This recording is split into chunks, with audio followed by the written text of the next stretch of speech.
This is my return video for Article 13, Mitigating Circumstances.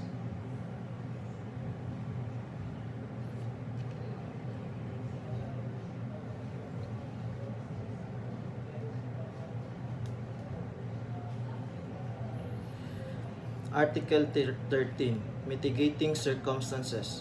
The following are mitigating circumstances. Paragraph 1. Those mentioned in the preceding chapter when all the requisites necessary to justify or to exempt from criminal liability in respective cases are not attended. Paragraph 2. That the offender is under 18 years of age or over 70 years in the case of the minor, he shall be proceeded against in accordance with the provision of Article 80. Paragraph 3.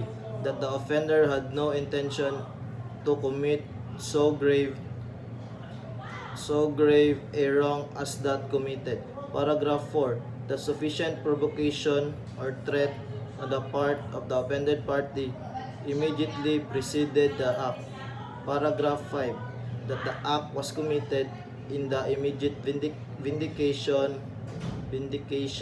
and a grave offense to the one committing the felony or delito, his spouse, ascendants, or relative by affinity within the same degrees. Paragraph 6. That of having acted upon an impulse so powerful as naturally to have produced passion or obfuscation. Paragraph 7. That the offender had voluntarily surrendered himself to a person in authority or his agents, or that he had voluntarily confessed his guilt before the court prior to the presentation of the evidence for the prosecution. Paragraph 8. That the offender is deaf and dumb, blind, or otherwise suffering some physical defect which thus restricts his means of action, defense, or communication with his fellow beings.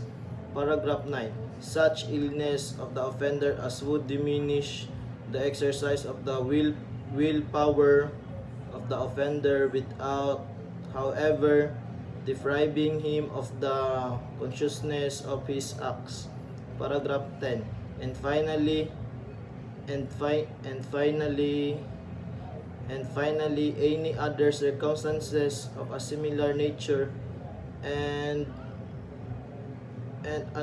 analogous to those above mentioned.